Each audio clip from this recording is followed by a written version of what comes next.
September 1810, the fishing village of Aultbea on the northwestern coast of Scotland had stood for 300 years without incident. The men who worked those waters knew every current, every reef, every shifting mood of the Minch, the strait of cold gray sea that separates the Scottish mainland from the Outer Hebrides. They had weathered storms that lasted a fortnight. They had hauled nets in darkness so complete they could not see their own hands. They had buried fathers and sons taken by the sea, and still they returned to it, because the sea was all they had. But in the autumn of 1810, something changed. In the space of 11 weeks, 4 fishing vessels disappeared without explanation. Not lost to storms, not overturned by rough water. Simply gone. No wreckage, no bodies, no nets left floating on the surface. 41 men in total. 41 men who had kissed their wives before sunrise, who had tucked children into beds the night before, who had done nothing more dangerous than sail into waters they had sailed 1,000 times. Of those 41, only 2 were ever seen again. And what those 2 men described in the months that followed, in hushed confessions to parish priests, in barely legible letters sealed and never posted, would not see the light of archival record for nearly 200 years. This is their account.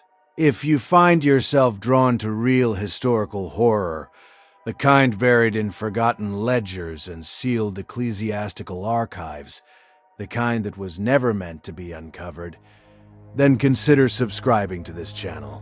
What you're about to hear was pieced together from 3 separate primary sources: a water-damaged parish record from Gairloch, a private letter found in a solicitor's estate in Inverness in 2003, and the testimony of one Ewan Mackay, written in his own hand and discovered folded inside a family Bible, passed down through 4 generations before anyone dared read it in full. Some of these accounts were sealed deliberately. Others were simply forgotten. I suspect the men who recorded them preferred it that way. Now, let us return to Scotland, to the autumn of 1810, to the last weeks of peace those fishermen would ever know. To understand what happened in the waters off Aultbea, you must first understand the world those men inhabited. The year 1810 sits in a curious historical pocket, a moment of particular Scottish hardship that history tends to overlook in favor of the grander theater happening further south. Napoleon was consolidating his empire on the continent. The British Navy was stretched thin, its attention fixed on the Atlantic trade lanes and the Mediterranean.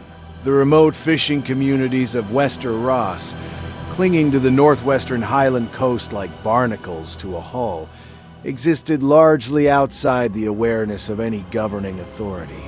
The clearances, that brutal period of forced displacement that would empty the highlands of its people, had already begun. Landlords were replacing tenant farmers with sheep. Villages were shrinking. Men who had once worked the land were being pushed toward the coast, forced to turn to the sea for survival, regardless of whether they had any maritime tradition at all. This matters, because among the crews who worked the waters of the Minch in 1810, not all were experienced fishermen. Some were farmers learning the sea late in life. Men who did not yet know its rhythms. Men who perhaps could not fully interpret what they saw when the sea behaved in ways it should not. Or perhaps they understood perfectly, and that was the worst condition. Or perhaps they understood perfectly, and that was the worst condition. Aultbea itself was a small settlement on the eastern shore of Loch Ewe, a sea loch that opens northward into the Minch. The village consisted of perhaps 40 structures: stone cottages, a Presbyterian chapel, a grain store, a quayside where 3 to 5 vessels could moor at any given time. The population numbered somewhere between 150 and 200 souls, depending on the season and the fortunes of the previous winter. The primary industry was herring. Each autumn, the herring shoals moved through the Minch in vast silver columns, and the fishing communities along the coast mobilized entirely around their passage. Every able-bodied man and older boy was expected on the water. The harvest period lasted 6 to 8 weeks, and what was caught during those weeks determined whether families ate adequately through the winter or went hungry. There was no margin for caution. There was no surplus to fall back upon. This, too, matters. Because when the strange things began to happen, the men could not simply stop fishing. The economic pressure of the season overrode what their instincts were already beginning to tell them. The 4 vessels that would eventually disappear were as follows. The more seedy, which translates roughly as the Great Calm, was the largest working boat operating out of Aultbea, a 2-masted scaffy of perhaps 38 feet. She was crewed by 9 men and captained by one Domhnall More Mackenzie, a man of 52 years, broad-shouldered, red-bearded, known throughout the district for an almost supernatural competence at sea. He had been fishing the Minch for 35 years. He knew those waters the way a shepherd knows his hills. The second vessel, the Catriona, was a smaller craft, perhaps 26 feet, crewed by 6 men including 2 brothers named Gillies and their elderly uncle, a man everyone called simply Am Bodak, which in Gairloch means the old man. He was somewhere north of 70, nearly blind in one eye, and had no business being on the water by any practical reckoning. But he had fished his entire life, and he refused, with the particular intractable stubbornness of very old Highlanders, to stop. The third and fourth vessels, the Soalader Dube, the Black Sailor, and an unnamed craft referred to only as the Rùaraidh boat in the parish records because her crew had come down from Rùaraidh and Caithness, following the herring south, were both smaller still, working boats carrying 4 and 5 men respectively. The survivors whose testimonies form the basis of this account were crewmen from 2 of these vessels, a man named Ewan Mackay, 19 years old at the time, who served aboard the more citied, and a man referred to in the ecclesiastical record only as R. Gillies, who was almost certainly Rùaraidh Gillies, one of the brothers from the Catriona. Both men survived. Both men were, by all contemporary accounts, never entirely themselves again. Ewan Mackay begins his account, the handwritten document found inside the family Bible, not with the terror. He begins with the ordinary. He was a careful writer for a young man of his education and era. His sentences are deliberate. His observations are precise. And before he will allow himself to approach what he witnessed, he spends considerable time describing the world as it was before, as though he needs the reader to understand exactly what was lost when the world he is about to describe ceased to exist. He writes of mornings, of waking before 4 o'clock in a cottage so cold that the breath came out in visible clouds, of pulling on wool that never entirely dried out during herring season, that carried a permanent smell of salt and fish oil and peat smoke, of walking down to the quayside in the darkness, lantern in hand, feet finding the familiar path without needing the light, while stars still filled the sky overhead and the loch lay black and still as polished slate. He writes of the particular camaraderie of the pre-dawn quayside, the men gathering without ceremony, handing around a shared flask of something strong, exchanging words with the economy of people who have done this so many times. That conversation has compressed itself into gesture and brief acknowledgement. Someone would check the sky. Someone would check the direction of the wind. Domhnall More Mackenzie, the captain, would stand at the bow and look northward toward the mouth of the loch for a long moment, before simply turning and saying, "S'il blabe, let us go." and they would go. The mornings, Ewan writes, were often beautiful in a way that he had not properly appreciated until they were gone. The Minch in early autumn in calm weather has a quality of light that he struggles to describe, a silver-gray luminescence that seems to come from the water itself, rather than from the sky above. The islands of the Outer Hebrides visible on the western horizon like low dark shapes, never quite resolving into detail, always maintaining a quality of suggestion, gannets working overhead, folding and plunging. The distant sound of their impact on the surface of the water, sharp as thrown stones. The work itself was physically enormous. Shooting the nets in darkness, waiting. Then the hauling. Hours of hauling, hand over hand, the nets coming up heavy with writhing silver bodies. The men's arms burning with the effort, breath coming ragged, no one speaking except to direct the work. The catch, sorted and gutted on deck, the blood and scales making the planking treacherous underfoot. Then the long pull back to harbor with the boat riding lower in the water, heavy with the morning's take. Back at the quayside, the women and older children would be waiting. The catch weighed and recorded, the gutting and salting and packing into barrels, work that continued well into the afternoon and that fell by established custom to the women and girls of the village. The men would eat, rest, maintain the equipment, mend what needed mending, and then sleep early to begin the cycle again before dawn. This was the rhythm. This was the life. Ewan describes his crewmates with affection. Old Fearchar, who told the same 3 stories on every voyage, and whose stories were no less entertaining for being entirely familiar. Young Ian Ban, fair-haired Ian, barely 16 on his first full herring season, trying very hard not to appear frightened of anything. A man named Sumas who played the mouth harp, and sometimes, when the wait between the shooting and hauling of nets was long and the sea was calm, would play quietly at the stern while the others dozed or stared at the horizon. He describes the captain, Domhnall Moore, with something approaching reverence. A man who never seemed surprised by the sea. A man who read the water the way a minister reads scripture, not merely for surface meaning, but for what lies beneath it.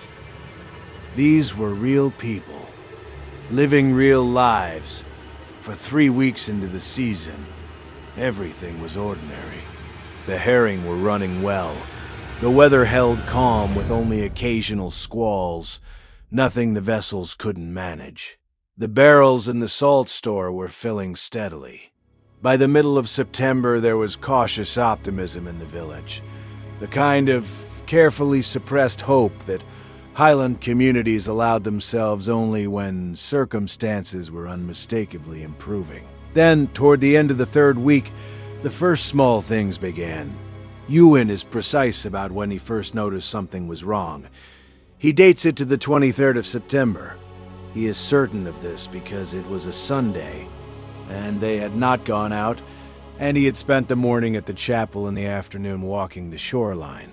Something he did habitually on days off, following the tide line southward along the loch. He writes that he noticed the birds first, or rather, the absence of them.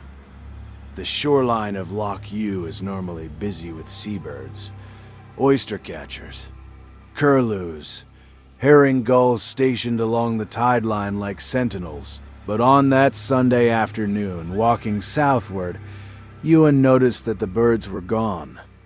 Not merely absent from a particular stretch, absent from the entire visible shoreline. The rocks where they normally congregated were empty. The air above the loch, which usually contained at minimum the wheeling shapes of gulls, was clear and empty. He noted it. He did not immediately attach significance to it. Seabirds were unpredictable. They moved with the fish. But he noted it.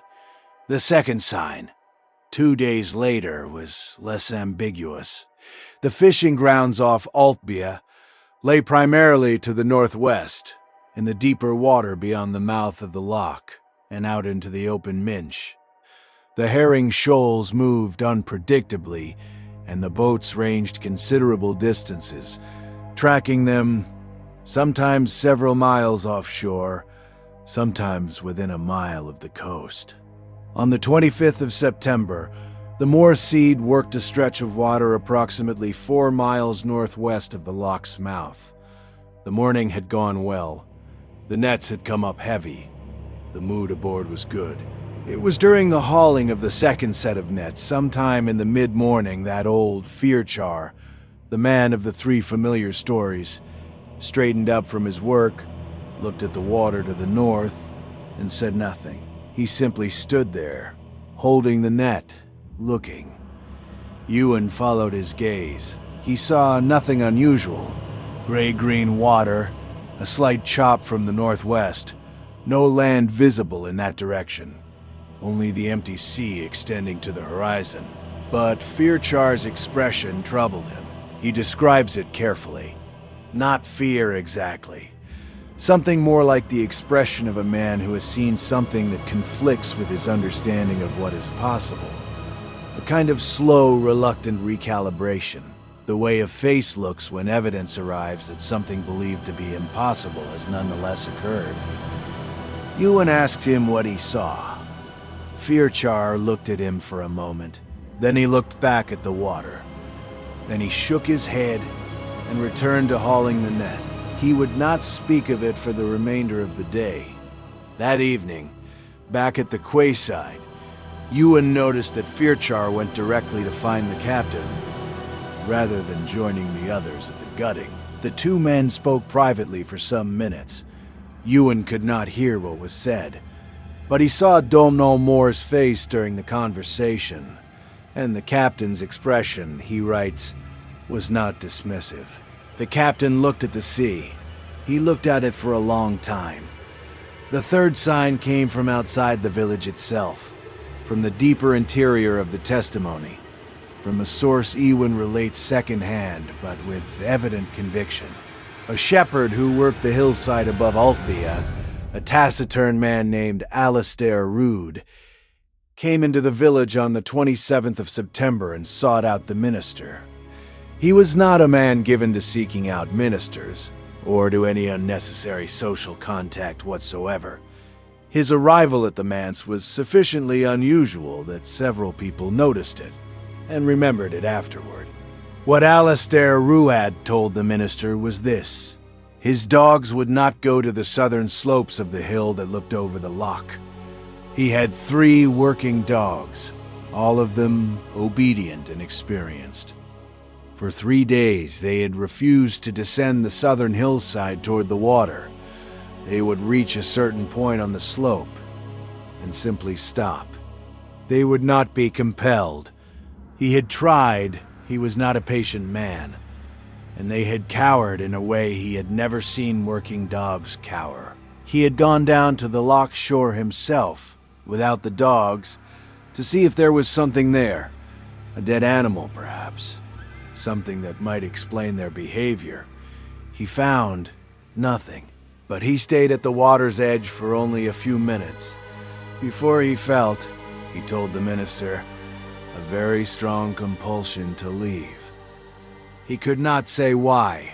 There was nothing he could point to, no visible cause. Just a feeling, sudden and overwhelming, that he was somewhere he should not be. That something was aware of him. He had climbed back up the hill quickly. He wanted the minister to know. He was not certain why.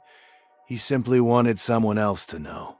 The minister recorded this conversation in his parish journal. That journal, partially water-damaged, forms one of the 3 primary sources for this account. He wrote the shepherd's account down carefully.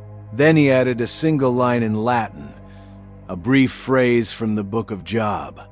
Leviathan, cui non est simulus. Leviathan, who has no equal. The Soalader Dub, the black sailor, went out on the 1st of October and did not return. 4 men. A boat, of 28 feet. Working water they knew well and weather that gave no particular cause for concern. They were last seen by the crew of the Catriona at approximately midday, working nets roughly 3 miles northwest of the lock entrance. The Gillies brothers noted them in passing. A wave exchanged, nothing more, and continued north to their own ground. When the Catriona returned that evening, the Sea Leviathan was not at the quayside. This was not initially cause for alarm. Boats sometimes stayed out late when the fishing was good. They sometimes sheltered in small bays along the coast overnight if weather turned. The village waited. The next morning, the Sea Leviathan had not returned. Search was made. The Moor Cid and the Catriona both went out, ranging along the coast, calling across the water, looking. They found nothing. Not wreckage, not nets, not a single floating plank. 4 men erased from the surface of the sea as completely as if they had never existed. Ewan is restrained in his account of the village's grief. He says only that the wives of 3 of the 4 crewmen were left without husbands, and that children who had fathers one week had none the following week, and that the village held a memorial service at the chapel, and the minister prayed for their souls. He does not elaborate. He says, "That is not what I am writing this account to tell you." He is moving towards something. Even in his written account, you can feel it. A man who has spent years trying to gather the courage to describe what comes next, who will not be deflected into grief or sentiment, who is committed to rendering the essential thing with as much accuracy as his memory and his language allow. After the disappearance of the Sea Leviathan, the fishing should perhaps have stopped. In any rational assessment of the situation, the village should have kept its boats in harbor until the loss could be understood. But as I said before, the economic pressure of the season was absolute. Families would go hungry if the boats did not fish. The autumn herring run would not wait. The men of Aultbea did what the men of Aultbea had always done when the sea took from them. They mourned, they prayed, and they went back out. On the 3rd of October, the Moor Cid was working water approximately 6 miles northwest of the lock entrance. Further out than usual, Domhnall Moor had decided to seek different grounds, pushed perhaps by some instinct about the waters closer to shore. It was Ian Ban, young fair-haired Ian, 16 years old on his first full season, who first saw the displacement. He was watching the water off the starboard bow while the others worked the nets. He was, Ewan admits, shirking slightly, using his position as youngest crewman to observe rather than pull. No one was paying him particular attention. He made a sound. Not a word, just a sound. A sharp intake of breath followed by a syllable of Gairloch that Ewan renders as something like an involuntary exclamation. Several of the men looked up. Ian Ban was pointing at the water. Approximately 200 yards to the north of the boat, the surface of the sea was behaving strangely. There was a disturbance, a displacement of water that moved in a direction inconsistent with the prevailing current and wind. A long, broad swell, traveling south, as though something of very great size were moving beneath the surface and pushing the water upward as it moved. Ewan describes it carefully. He was a careful observer and he had spent enough time at sea to know how water normally behaved. This was not a wave in any ordinary sense. It was too slow, too broad, too steady. The displacement was perhaps 15 to 20 feet across. He estimates this by comparing it against the length of the boat and the distance between them. And it maintained its shape and speed with a consistency that no natural wave or current would produce. The men watched it for perhaps 30 seconds. Then Domhnall Moor said, very quietly, "Haultbea na Leon." Haul the nets." His voice was absolutely level, not panicked, simply decided. With the authority of a man who has made an assessment and reached a conclusion, and will not be argued with. They hauled the nets faster than Ewan had ever hauled nets before.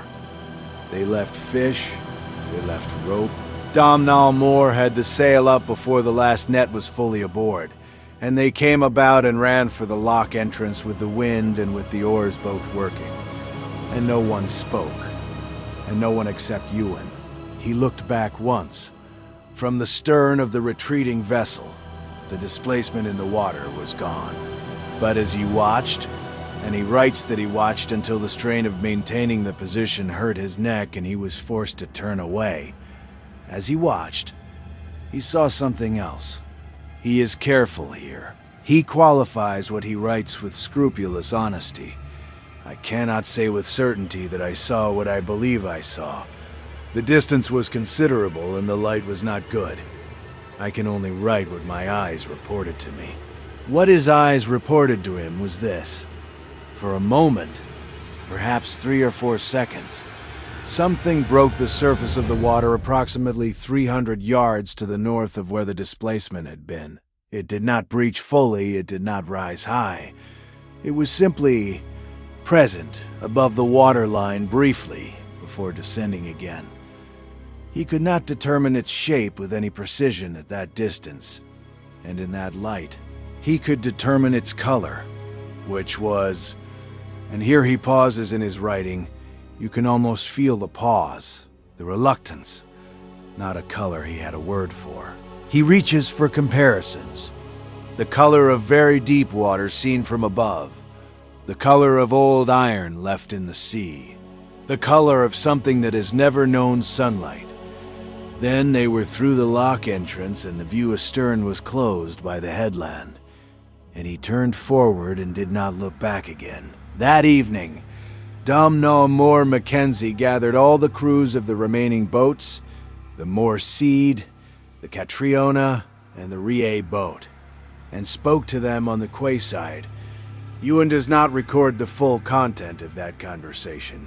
He says only that the captain told the men what had been seen, that he listened to what others had to say, and that he made a decision. The boats would continue fishing. They would not go further than 4 miles from the lock entrance. They would travel in company, never alone. Any man who saw anything unusual had the right and obligation to call for immediate return, and that call would be obeyed without question. He also, and Ewan records this carefully, told them what old Fearchar had reported seeing on the 25th of September. Fearchar had seen in the water to the north of the Moor Seed a shape beneath the surface. A shape too large for any fish or whale he had any knowledge of, moving slowly, deeply, parallel to the boat, keeping pace with it for perhaps 2 minutes before descending out of sight. He had said nothing at the time because he could not make himself believe what he had seen. Domhnall Moor's response to learning that the Soaladair Dubh had disappeared 2 days after this sighting was not recorded. But one of the other men present remembered, in a later telling, that the captain stood silently for a long moment, looking at the floor of the quayside. Then he looked at the sea. He looked at it for a very long time. Rùaraidh Gillies, our Gillies in the ecclesiastical record, saw it first, or rather, he was the first person to see it clearly enough and closely enough to describe what it was. His testimony as preserved in the parish record of a priest in Gairloch, a priest he apparently sought out specifically because he was Catholic, and Rùaraidh was not. And the deliberate choice of confession to a minister of a different faith suggests a man who wanted to be heard by someone with no existing knowledge of the events. His testimony is fragmented and emotional in a way that Ewan's account is not. It is harder to read. Parts of it are illegible where water has damaged the page. But enough survives. The night of the 7th of October. The Catriona had stayed out late. There had been herring, a dense shoal running south, the kind of concentration that appears rarely and cannot be abandoned. And they had shot and hauled and shot again until the boat was sitting low and heavy in the water with the weight of the catch. And by the time they turned for home, it was well past dark. It was a clear night, half moon, enough light to work by, to navigate by. The mouth of the loch visible ahead as a darker gap in the darker land. They were approximately 1.5 miles from the entrance when Rùaraidh, who was at the stern managing the steering oar, became aware of something in the water alongside the boat. He writes, and this phrase has stayed with me since I first encountered it. I became aware of it before I saw it. I felt the weight of it in the water. The boat moved differently. You learn, on the sea, to feel the water through the hull the way a horseman feels the ground through the horse. The water around us changed. It became heavy, slow, as though the sea itself was thickening around something enormous that was moving through it. He looked over the side. The moon was behind a cloud for a moment. There was limited visibility, but there was enough light, just enough, to see the displacement in the water running parallel to the Catriona, 6 or 8 feet off the port side, and just below the surface, not fully submerged but not fully above it, a shape. He cannot give it full dimensions. It was too large for him to encompass visually in the available light. He could see a section of it, a length of perhaps 12 to 15 feet of something that ran alongside the boat, but he had no sense of where it began or where it ended. What he saw felt like a portion of something whose totality was beyond his frame of reference. The texture, he dwells on this. The texture was wrong. He expected, looking at something that large in the water, to see something that resembled a whale. He had seen whales. He knew their sleek, dark flanks, the way light reflected off wet blubber. This was not that.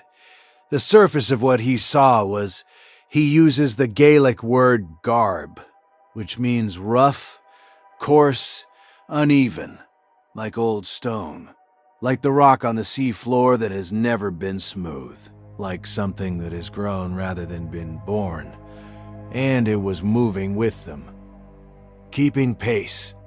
He sat very still at the stern oar. He made no sound.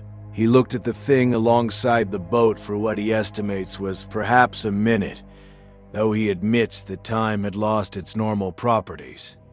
And then the moon came back out from behind the cloud, and the light increased, and it descended. Not quickly, not with any urgency. Slowly, ponderously, as though choosing to submerge rather than being driven to it. The shape sank below the surface and the water closed over it, and the displacement was gone, and the boat sat in the sea as it normally sat, and everything was as it had been before, except that it was not, and never would be again. Rùaraidh Gillies steered the Catriona into the loch entrance, without saying a word to the rest of his crew. He did not speak of what he had seen for 3 days. Then he walked to Gairloch, a distance of several miles, found the Catholic priest, and told him everything. The night of the 12th of October was when it came to them. Not to the boats, not to the open water. It came to the shore. Ewan Mackay's account of this night is the longest section of his written testimony. It is also the most difficult to read, not because his handwriting deteriorates. It remains remarkably controlled, but because the events he describes resist the ordering that his careful prose attempts to impose on them. He is a man trying to apply the logic of sequential narrative to an experience that was, at its core, a disillusion of sequence. A night in which the normal rules that govern what is possible were suspended, and what replaced them was something he has spent decades trying to find language for. He was asleep in his cottage when he woke, He does not know what woke him. There was no sound that he could identify. Or rather, there was a sound, but a sound that he struggled to categorize. He describes it initially as silence, then corrects himself. It was not silence. It was a sound that replaced the normal sounds of the night, and that the mind initially processes as silence because it has no existing category for what it is actually hearing. He lay still in his bed for several minutes, listening. The sound, or the quality, was consistent, a very low frequency, below what could be exactly heard, more felt than heard. A vibration in the air and in the ground and in the walls of the cottage, as though something of tremendous size was producing a sustained note too deep for normal hearing to register cleanly. He got up. He dressed.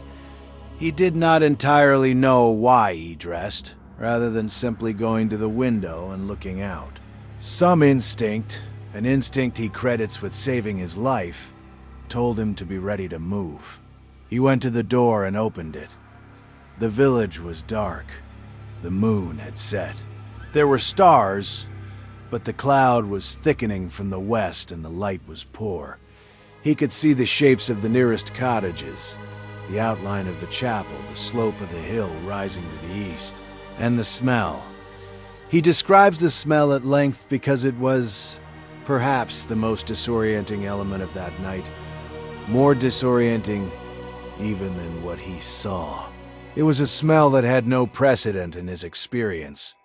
Not the ordinary smell of the sea, which he knew intimately. Not the smell of rotting fish or seaweed. Something deeper and older and more wrong than any of those things. He reaches for comparisons and rejects them. One by one, he settles, finally, on this. It was the smell of the sea from very far below its surface. The smell of water that has not moved in a very long time. The smell of the deep places, where there's no light and no current and nothing changes, brought suddenly to the surface of the world. He stood in his doorway and he was afraid. Not the ordinary fear of a man in the presence of something threatening. Something more fundamental.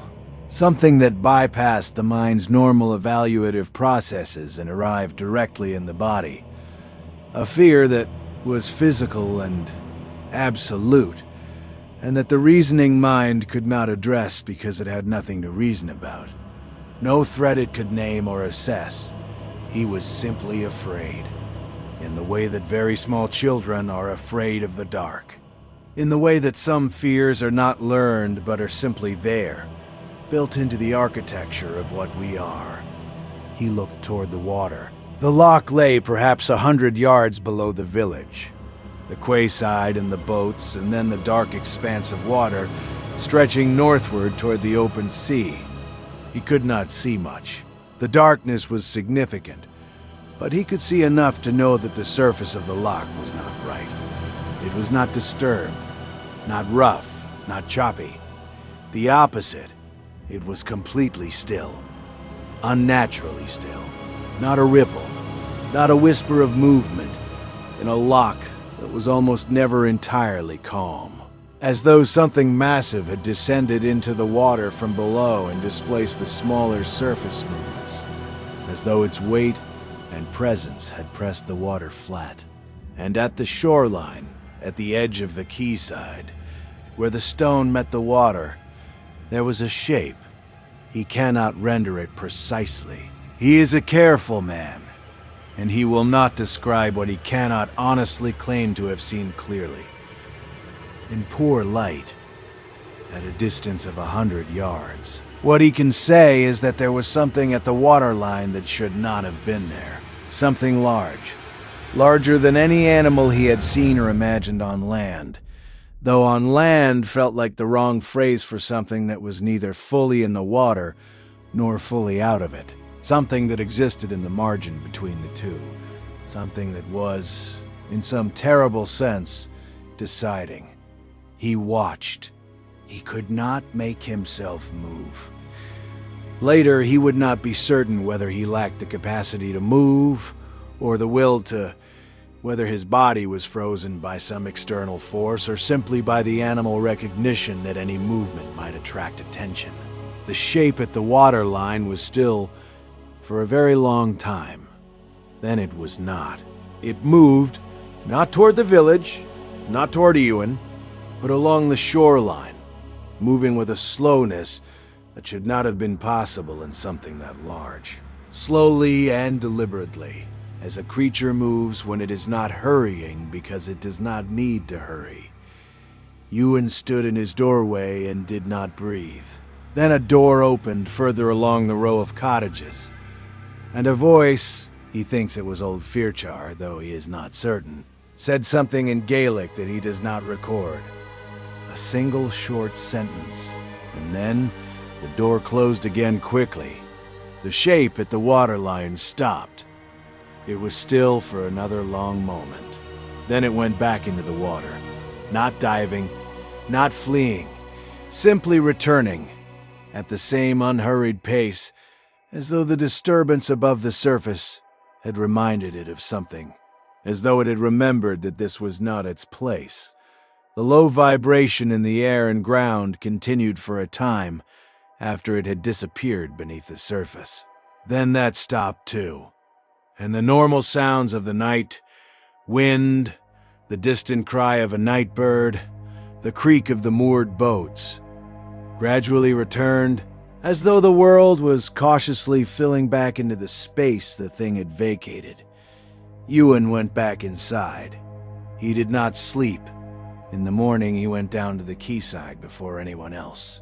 The stone quayside surface was wet, soaked entirely, as though a wave had broken over it, though there had been no storm, and in several places on the stone he found markings, depressions, not footprints in any familiar sense, not the tracks of any creature he had any knowledge of, but impressions in the stone that were spaced, that seemed to follow a direction, that spoke of something that had weight and movement, and that had passed over this surface during the night.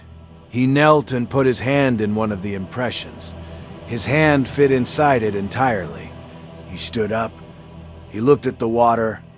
He went to find Domhnall Mór Mackenzie. They saw it fully on the 15th of October. Domhnall Mór had made the decision, and it cost him. You can see in Ewan's account how it cost him, this man who had never in 35 years of fishing allowed any fear to override his duty. The decision that the boats could not go out. Not that day. Not until whatever was in the water could be understood. But the Rùaraidh boat went out anyway. The men from Caithness, men who were not from this coast, men who did not know what had been seen, men who had not been fully included in Domhnall Mór's council. They launched at first light. 5 men. They needed the catch. They had been watching the Aultbea men stay in harbor, and they had thought it weakness or superstition, or both. They launched at first light and were past the lock entrance and into the open Minch before anyone from the village could stop them. Ewan, the Gillies brothers, Domhnall Mór, and 3 other men from the Mór seed went to the headland that formed the northern jaw of the lock entrance. You could see from there, on a clear morning which this was, a considerable stretch of the open water, perhaps 4 or 5 miles to the north, perhaps 2 miles east and west. They watched the Rùaraidh boat work its way north. They watched it shoot its nets, a dark shape against the gray-silver water, growing smaller with distance. Then they saw the water change. It is at this point in Ewan's testimony that his handwriting does change, not dramatically, not into illegibility, but the letters become slightly larger, the pressure slightly harder on the page. He is holding himself together. He is writing this from decades of distance, and he is still holding himself together. The water to the west of the Rùaraidh boat, perhaps half a mile off, began to change.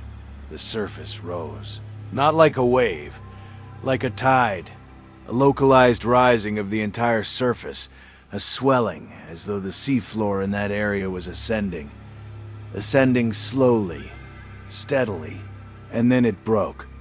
It broke the surface of the water, and it was in the world. He writes for 3 pages describing it.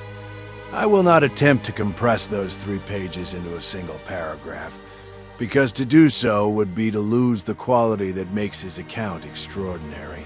The quality of a man who is determined to see truly and report truthfully, who will not reach for the dramatic, because he understands that the truth is more terrible than any drama he could construct. The first thing to emerge was the back, or what he took to be the back, the highest point, the ridge. It rose and continued rising. It did not stop where any animal should stop.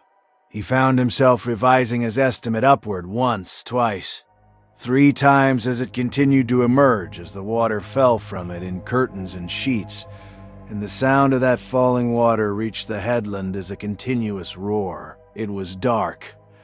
The color he had glimpsed from the boat, that color without a proper name, confirmed itself here in full daylight. Not black, not gray. Something between those colors, that was also neither of them. The color of depth. The color of the part of the ocean that receives no light. And the texture, as Rùaraidh had described, was not smooth.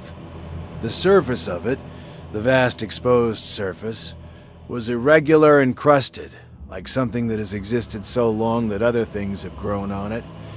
But the sea itself has deposited itself on its surface over generations. It moved. The whole colossal mass of it moved, with a slowness that was its own form of horror, because nothing should move that slowly and be alive. But it was alive.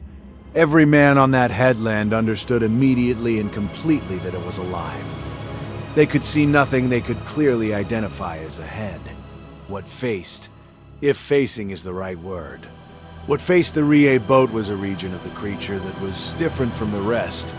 A concentration and orientation, a section of the thing that seemed to be attending to the small vessel that bobbed in the water before it. The Rùaraidh boat had stopped. Obviously, visibly stopped. The sail hung slack. No oars moved. The men aboard had seen it, and whatever they were doing in that moment, they were not moving the boat. Ewan writes, "We called out. I do not know why we called out. We were half a mile away or more across open water, and there was nothing our voices could accomplish.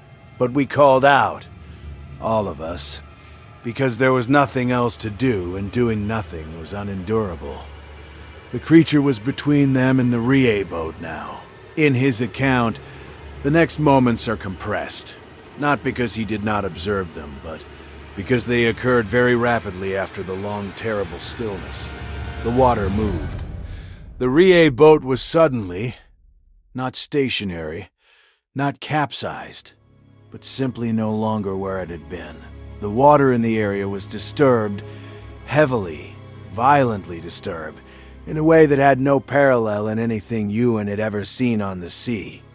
And then the creature descended, with the same terrible patience with which it had risen, back below the surface, back into the water, the disturbance gradually calming, the surface returning, after a long time, to something like its ordinary state. Where the Rùaraidh boat had been, nothing.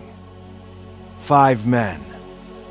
The men on the headland stood without speaking for a very long time. Then Dom Nall Moore Mackenzie, 35 years a fisherman, a man of formidable composure, a man who had never once lost his certainty on the water, turned away from the sea and sat down on the grass of the headland and put his head in his hands.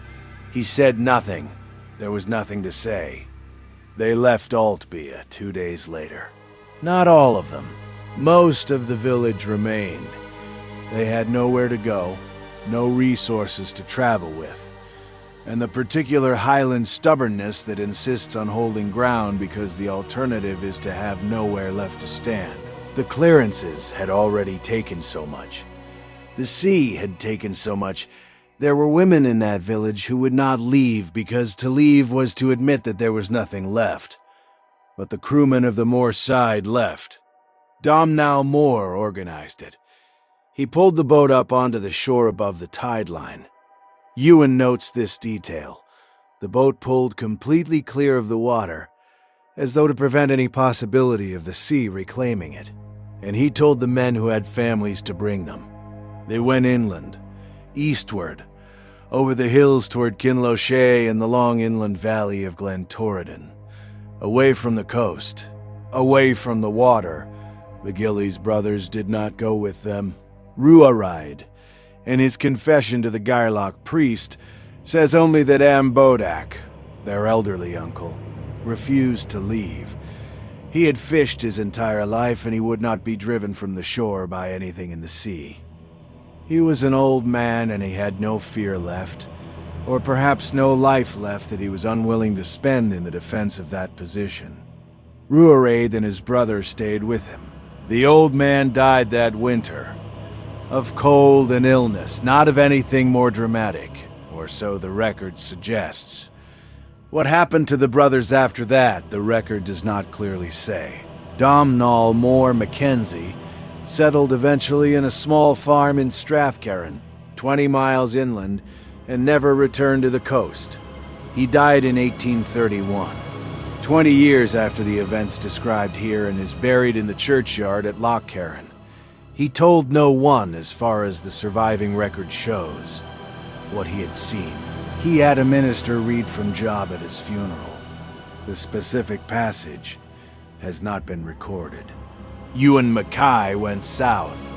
He found work in Inverness, then in Edinburgh, then in various capacities that his account does not detail. He married. He had children. He lived by the measure of his era and circumstances, a reasonably long life. He wrote his account, the document found in the family Bible, in 1849, when he was 58 years old. He does not say what prompted him to write it at that particular time.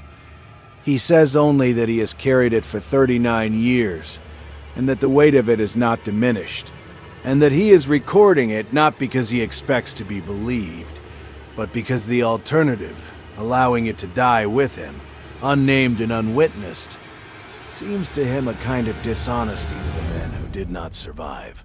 He is writing it, he says, for the 41 men who went out on those waters, for the 39 who never came back. The official record of the disappearances off Aultbea in the autumn of 1810 is sparse. The local sheriff's court in Dingwall has a brief entry noting that several vessels were reported missing from Loch Ewe during September and October of that year, and that no explanation was determined. The entry is 4 lines long. It attributes the losses to severe weather, a categorization that requires some creative interpretation, given that no particularly severe weather events are recorded in any other source for that period. The Church of Scotland Presbytery records for the Gairloch district note increased pastoral need in Aultbea during the autumn of 1810, and refer obliquely to losses at sea of an unusual nature. No detail is provided. There is no record of any inquiry, no record of any investigation by naval or maritime authority, no record of any correspondence between local officials in Edinburgh or London on the subject. This is perhaps unsurprising. The remote communities of the Northwest Highlands existed largely outside the administrative attention of the British state in 1810, and the loss of a handful of fishing boats, tragic as it was to those who suffered it, would not have commanded significant interest in the corridors of power that were absorbed at that moment with Napoleon and the continental system and the broader theater of war. Or perhaps it is surprising.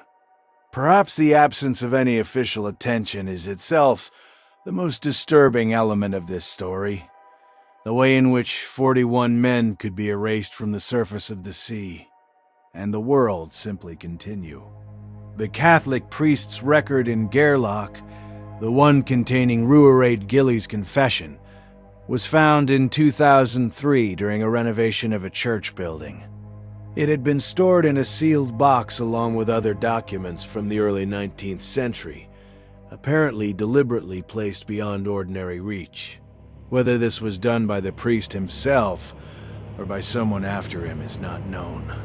The parish journal of the Aultbea minister, the document that includes the account of Alastair Rùaraidh the shepherd, and the Latin phrase from Job, was found in a box of miscellaneous records at the Highland Archive in Inverness. It had been catalogued incorrectly and was therefore effectively invisible to researchers until a misfiling project in 2008 turned it up. Ewan Mackay's own account remained inside the family Bible for over a century and a half. His great-great-granddaughter, a woman in her 70s, living in Aberdeenshire, found it when the Bible was passed to her following a family death in 2001. She read it. She had it photocopied. She contacted a local historian who contacted an archivist, who contacted eventually the researchers whose work brought this story to light. She said in her initial communication to the historian, "I don't know what my ancestor saw, but he believed every word of what he wrote, and he was not a man who lied. The Minch is still there. That long stretch of cold water between the Scottish mainland and the Outer Hebrides, between the world we know and the deep Atlantic beyond. The same water that ran alongside Rùaraidh Gillies' boat on the night of October 7th, 1810, the same water that lay flat and unnatural beneath the village of Aultbea on the night of October 12th. The same water that rose on the 15th and broke the surface and showed itself and then returned to where it came from. Fishermen still work those waters. They have worked them continuously for 200 years, through 2 world wars and a century of industrial fishing, and every technological transformation in between. They still haul nets from the same grounds where the Moor Seed and the Catriona and the Sea Dube once worked. Most mornings, those waters are gray and quiet and ordinary. Most mornings. But the men who wrote their accounts down, the ones careful enough and frightened enough and honest enough to commit to paper what they had seen, they did not write of something that had passed. They did not write in the past tense when they described what lived in those depths. Ewan Mackay, 58 years old, writing in Edinburgh in 1849, 39 years removed from what he witnessed, wrote in the present tense. It is there, he writes, at the end of his account. Not, it was there, it is there, below the place where the light stops, below the place where the currents slow and the temperature drops and the pressure increases beyond what any of us can survive, below the seafloor as we imagine it, in whatever spaces exist beneath that. It is there, and it is patient, and it has been patient for longer than we have had words for time. It knows we are above it. It has always known.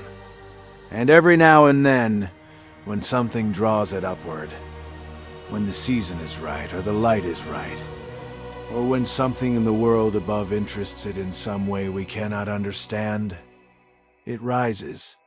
It rose in 1810. The Minch has not changed.